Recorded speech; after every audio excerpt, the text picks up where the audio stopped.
Redes para iniciantes, endereçamento IPv4. Muito bem. Então, assim, papel de endereços, né? Em geral, papel de endereço é para fazer encaminhamento dos pacotes para os destinos corretos. Ficam nos cabeçalhos dos pacotes. Então, existem vários tipos e formatos de endereços. Depende da função e camada de atuação. No caso aqui de endereçamento IPv4, a camada de atuação é a camada de rede.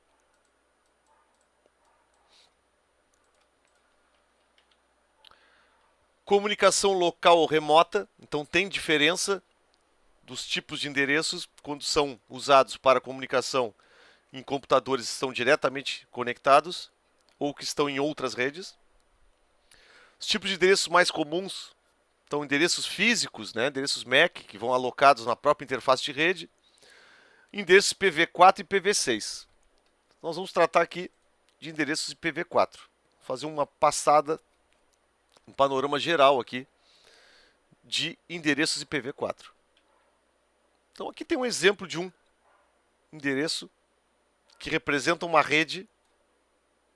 Então essa forma de apresentação aqui, esse 24 aqui, vem a ser 24 bits. O total de bits aqui são 32. Então quando eu faço 24, estou dizendo que 24 desses bits aqui identificam um grupo de endereços. Esse grupo de endereços, se eu tenho 24 que identifica o grupo, e são 32, então eu tenho aqui 8 bits que formam o conjunto desses endereços aqui. Fazendo um cálculo bem simplesinho, 2 elevado na 8, eu tenho 256 endereços nesse grupo de 24 aqui.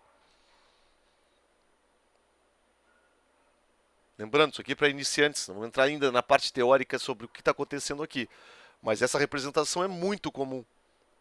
Tá? Isso aqui tem a ver com quantidade de endereços que eu tenho nesse grupo. Vamos lá.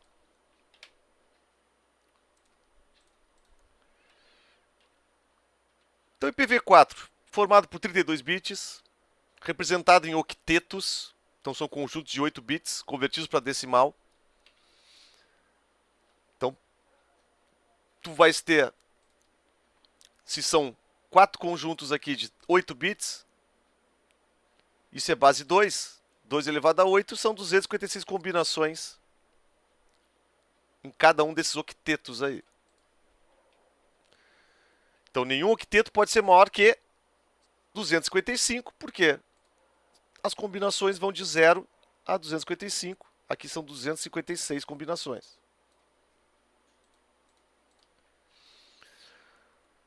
O endereço faz parte de um conjunto. Então, esse conjunto, que é a rede, né, tem um limite baseado num negócio chamado máscara de rede, que é um prefixo da rede. É aquele barra 24 que apareceu ali anteriormente. No começo da definição do IPv4 foram criadas classes. Então foram criados grupos maiores, chamados classes, de A, B, C, D e E. Alguns com funções específicas, outros só questão de tamanho mesmo. Atualmente são usados apenas prefixos. É a notação CIDR. Essa notação CIDR é aquela que tem a barra, né? Com a quantidade de bits aqui.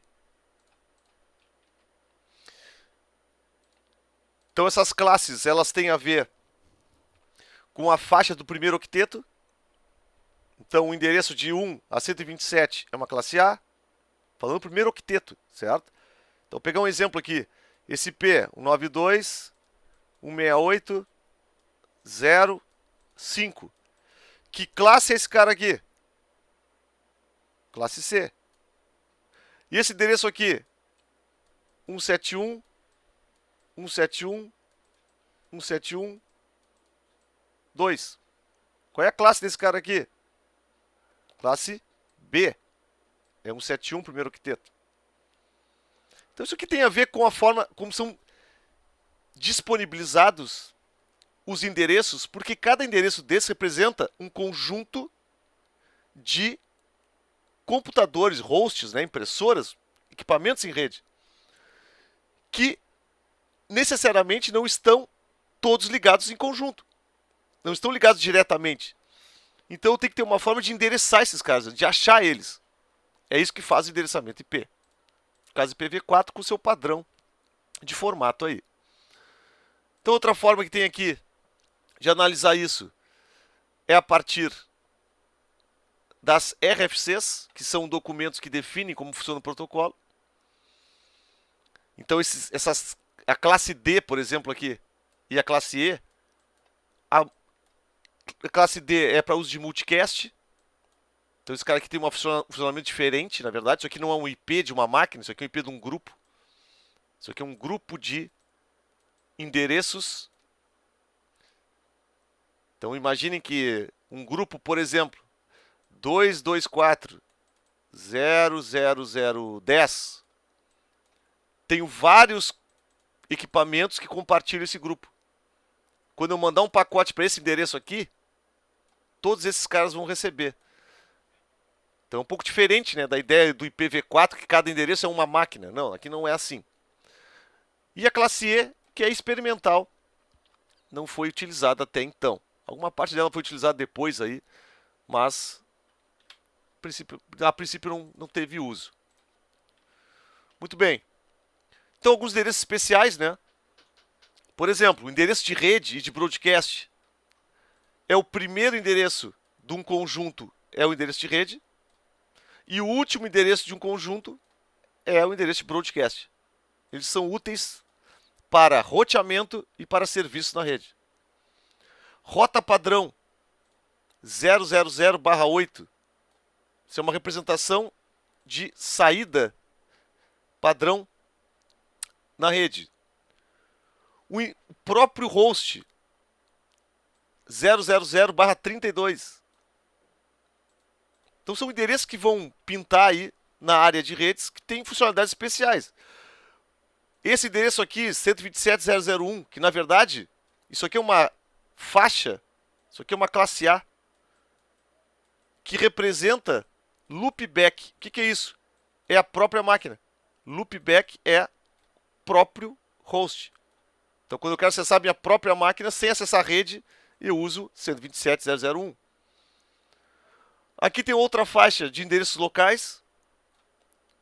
Vocês podem perceber esse endereço aqui, muitas vezes quando vocês estão usando para pegar IP automático, né? Que usa-se DHCP. E não se pega DHCP, ele vai usar o que se chama de endereço local. Vai pegar um IP dessa faixa aqui. Esse prefixo aqui, ó, /16, quer dizer, aqui os 16 primeiros bits são iguais para todo mundo que variar nesses dois outros aqui. Endereço para documentação, broadcast limitado, que é o último, né? 225, tudo é o maior valor que vai ter de IP aqui. É para broadcast, quando eu não tenho endereço, eu aponto para esse cara. E aí depois tem endereços públicos e privados, né? Qual é a diferença disso aqui? Endereço público, ele é visível na internet, ele é roteável na internet, se chama. E o privado, esse privado aqui é para uso interno. Um exemplo disso. Essa RFC aqui, 1918, se vocês procurarem, RFC 1918, tem as faixas desses endereços privados aqui. São essas faixas aqui, bastante comuns. A classe A10, um conjunto de classes B, que vão de um 7216 a um 7231. E todo esse conjunto de classe C aqui, ó. O 92680 até o 9268255. Isso aí está definido em documentação. Então isso é para uso interno. Aqui tem um link onde tem mais endereços desses especiais.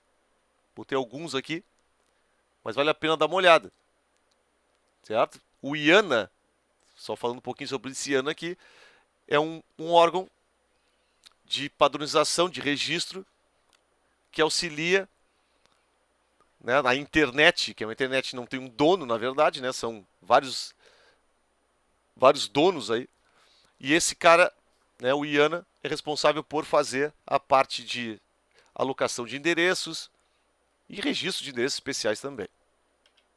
Bom, pessoal, aqui é o básico, né, de PV6, desculpe, de PV4. Depois nós vamos falar também de PV6. Mas assim, é algo fundamental na área de redes. Domínio de como são feitos esses endereços, né? Como eles são constituídos, como se faz o uso de máscara. A ideia aqui é para iniciantes, né? Então dá um panorama geral. Mas com certeza faz muita falta aqui e vocês têm que buscar isso de avançarem sobre IPv4.